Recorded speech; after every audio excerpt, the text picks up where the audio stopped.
हाय, जगात खूप चांगले लोक आहेत. म्हणजे वाईट लोक तर आहेच, पण चांगले लोक सुद्धा खूप जास्त आहे. आपल्याला वाटते की त्यांचं प्रमाण कमी आहे, पण त्याच्यापेक्षा तो जास्तच आहे, खूप जास्त आहे चांगल्या लोकांचं प्रमाण. मग आपल्या आयुष्यामध्ये आपण चांगले लोक कसे आणायचे? कसं कसं होते की आपण कधी कधी घाबरतो चांगल्या लोकांना आपल्या लाईफ मध्ये आणण्यासाठी. कारण आपल्याला माहित नसते की त्यांच्यासोबत कसं डील करायचं. आणि यावेळेस काय करू शकतो आपण? कधी कधी होतं की आपण वाट पाहतो की ते आपल्याला येऊन बोलतील, आपल्याला अप्रोच करतील. पण त्यांची वाट न पाहता आपण पण जाऊन त्यांना अप्रोच करू शकतो. कारण एकदा वेळ निघून गेलेली परत येत नसते. तो व्यक्ती सुद्धा परत येत नसते.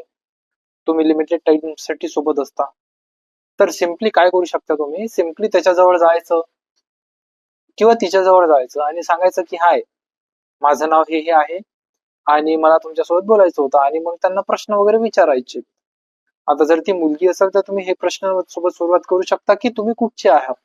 त्यानंतर तुम्ही विचारू शकता की तुम्ही काय करता.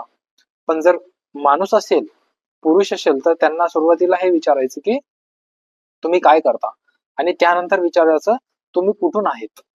कारण कसं असते, वुमन आर रिलेशनशिप ओरिएंटेड, म्हणजे त्यांच्या आयुष्यात किती चांगलं रिलेशनशिप आहे त्यात त्यांचं फुलफिलमेंट डिटरमाइन होते. आणि पुरुषांचं कसं असते, they are achievement oriented or work oriented, म्हणजे ते काय अचीव्ह करू शकतात किंवा ते काय अचीव्ह केलं आहे ते त्यांच्यासाठी जास्त इम्पॉर्टंट असते.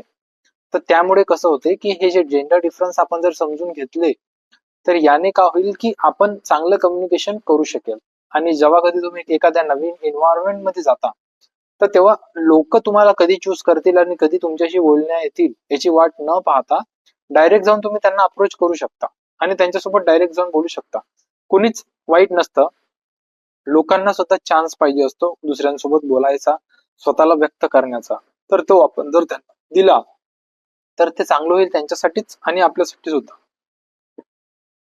कारण आपले सुद्धा कम्युनिकेशन स्किल्स वाढतील, आपले सुद्धा नेटवर्किंग वाढेल. नेटवर्किंग खूप जास्त इम्पॉर्टंट आहे लाईफ मध्ये. जर पैसे कमवायचे असेल किंवा लाईफ मध्ये फुलफिलमेंट, सॅटिस्फॅक्शन कमवायचं असेल, तर हे खूप जास्त इम्पॉर्टंट होते की आपण लोकांसोबत जाऊन बोलणे, अप्रोच करणे, नेटवर्किंग करणे इज व्हेरी व्हेरी इम्पॉर्टंट.